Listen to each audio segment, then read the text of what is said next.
આ તરફ વલસાડ પારડીથી સમાચાર મળી રહ્યા છે, જ્યાં એક દુર્ઘટના સર્જાઈ છે। વલસાડમાં પારડી નજીક નેશનલ હાઈવે પર આ બનાવ બન્યો, જ્યાં એવિએશન ટર્બાઇન ફ્યુલ ભરેલું એક ટેન્કર પલટી મારી ગયું। જ્વલનશીલ હાઈલી રિફાઇન્ડ ઈંધણ ભરેલું ટેન્કર પલટ્યું હતું।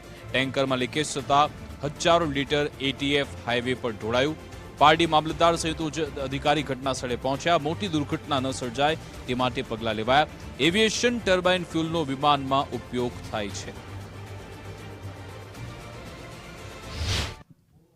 પારડી તાલુકા ખાતે આવેલ નેશનલ હાઈવે પરથી એથિકલ હોટલની સામે એક ટેન્કર એચપીસીએલ જે એવિએશન ટર્બાઇન ફ્યુલ લઈને જતું હતું, એ ડ્રાઈવરે કાબુ ગુમાવતા અચાનક ટેન્કર પલટી ખાઈ ગયું હતું, જેમાં એમાં ભરેલ એવિએશન ટર્બાઇન ફ્યુલ પણ થોડું સ્પીલ થયેલ છે અને જે સ્પીલ થયેલ છે તે જગ્યાએ માટી નાખવા માટે પણ ડમ્પર બોલાવવામાં આવેલું છે, જેથી કોઈ હાનિ ન થાય। વધુમાં જ્યારે ટેન્કર પલટી ખાધું ત્યારે બેન જે સાઈડમાં ફ્રૂટ વેચતા હતા એમને ઈજાઓ આવેલ છે, જે પારડી હોસ્પિટલ ખાતે સારવાર માટે ગયેલા છે અને હાલ એ સ્ટેબલ છે। વધુમાં આ જે એચપીસીએલ છે એમના એરિયા સેલ્સ મેનેજર પણ હાલ અહીંયા આવી રહ્યા છે અને કોઈ પણ હાનિ ન થાય તે રીતની કાર્યવાહી હાલ ચાલી રહી છે।